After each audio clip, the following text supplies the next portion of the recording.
kita panjatkan puji dan syukur kepada Tuhan Yang Maha Esa karena kita masih diberi kesehatan untuk berjumpa di kampus kita tercinta ini. Sebelumnya kami meminta kepada dosen Ibu Dinata dan teman-teman untuk meluangkan waktunya untuk mendengarkan sedikit presentasi yang kami diskusikan. Kami ingin memperkenalkan diri kami. Nama saya Victor Marahun Marita. Nama saya Francis Ketuhan. Nama saya Yeni Simanjuntak. Nama saya Sari Desimana Bareng. Nama saya Magdalena Sinanggang. Nama saya Nisnasar Simatupang. Sekian yang akan kami presentasikan pada hari ini, yaitu bab 4, yaitu mengenai hak untuk hidup dan hak untuk mati. The right to live and the right to life. Perdebatan tentang awal kehidupan manusia dan kapan jiwa masuk ke janin masih berlangsung. Ada pandangan bahwa jika masuk bersamaan dengan pembuahan, sementara lainnya menyatakan beberapa hari kemudian. Aristoteles dalam History of Animal menyebutkan bahwa jika masuk pada hari ke-40 untuk janin laki-laki dan untuk hari ke-90 untuk janin perempuan, mengaitkan hidup manusia dengan masuknya jiwa ke tubuh. Namun, pandangan ini bertentangan dengan biologi modern yang menekankan definisi hidup secara biologis. Pada pasal 3 UDHR menyebutkan 3 hak utama, yaitu hak untuk hidup atau bertahan hidup dan bermartabat. Yang kedua, hak kebebasan pribadi atau bebas bertindak. Yang ketiga, hak keamanan pribadi atau bebas dari gangguan atau campur tangan.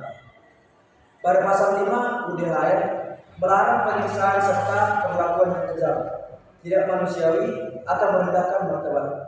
Pada pasal 9 UDHR menyebutkan tidak seorang pun boleh ditahan, ditangkap atau diasingkan secara sewenang-wenang. Relasi pasal 5 dan ayat 9 UDHR itu menguatkan hak atas martabat dan perlindungan dari perlakuan sewenang-wenang.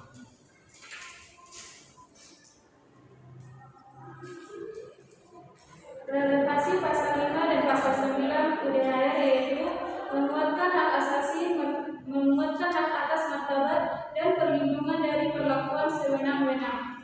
Paradoks menyimpulkan penafsiran pasal 3 bahwa tidak ada kejelasan eksplisit soal isu seperti aborsi, euthanasia, atau tindakan hidup seorang untuk mengurangi penderitaan berat akibat penyakit tak tersembuhkan, hukuman mati, atau kewajiban negara melindungi warga dan menghindari kejahatan. Pasal 3 menjadi dasar penting bagi perlindungan HAM, tapi implementasinya masih menimbulkan debat di berbagai aspek. Dalam perspektif HAM dibagi menjadi beberapa bagian, yaitu natural rights, hak yang bersifat pribadi dan melekat pada manusia.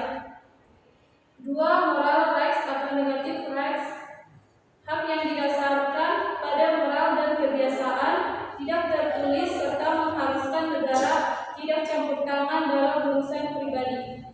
3. Legal rights, hak-hak yang diakui dan dilindungi oleh hukum yang mencakup berbagai aspek kehidupan.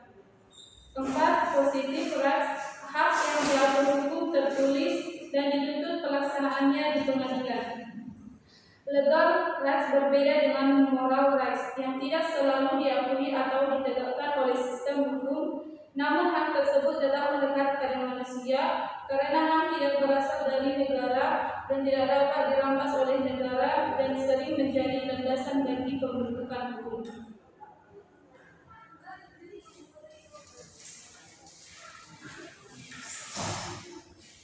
HAM dipandang sebagai masalah sekuler yang berakar pada pemikiran manusia tentang keadilan, bukan pada keputusan ilahi. Dalam masyarakat modern dan liberal, kualitas hidup diutamakan, dengan martabat hidup menjadi hal penting. Martabat ini tidak didefinisikan dalam instrumen HAM, melainkan diserahkan pada pengertian daruri. Ajaran agama mendukung konsep HAM modern, terutama hak yang tidak dapat dicabut atau inalienable dan martabat manusia. Hak untuk hidup diakui dalam Universal of Human Rights tahun 1948, sedangkan hak untuk mati masih menjadi perdebatan. Pada tahun 1970, World Health Assembly menetapkan hak atas kesehatan sebagai hak asasi fundamental yang berkembang dari hak untuk hidup dan kebebasan dari penyiksaan. Kritikal, hak untuk hidup. Hak dasar manusia yang menjamin keberlangsungan hidup tanpa ancaman, diakui secara universal seperti dalam deklarasi HAM. Hal ini melibatkan kewajiban negara untuk melindungi warganya. Tantangannya muncul dalam kasus seperti hukuman mati, perang atau aborsi yang memunculkan dilema moral dan hukum. Hak untuk mati merujuk pada kebebasan individu untuk memilih mengakhiri hidup seringkali dikaitkan dengan euthanasia atau bunuh diri yang dibantu pendukungnya, menekankan otonomi pribadi dan mengakhiri penderitaannya. Sementara tantangannya menganggap bertentangan dengan nilai kehidupan menimbulkan risiko penyalahgunaan. Analisis. Hak untuk hidup adalah hak dasar yang dimiliki setiap individu untuk mempertahankan hidupnya, yang dilindungi oleh hukum dan norma internasional. Hak ini mencakup perlindungan terhadap kehidupan fisik dan kesejahteraan seseorang. Hak untuk hidup sering dikaitkan dengan euthanasia.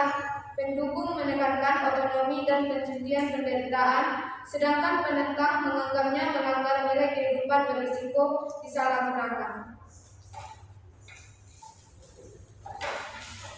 Kesimpulannya yaitu, hak untuk hidup adalah hak dasar yang dimiliki setiap individu untuk mempertahankan kehidupannya, sementara hak untuk mati merujuk pada kebebasan seseorang untuk memilih mengakhiri hidupnya yang seringkali terkait dengan isu etika dan legalitas, seperti euthanasia atau bunuh diri. Dalam pada sistem hukum, hak untuk hidup dijamin, sementara hak untuk mati masih menjadi kontroversi dan tidak diakui secara universal.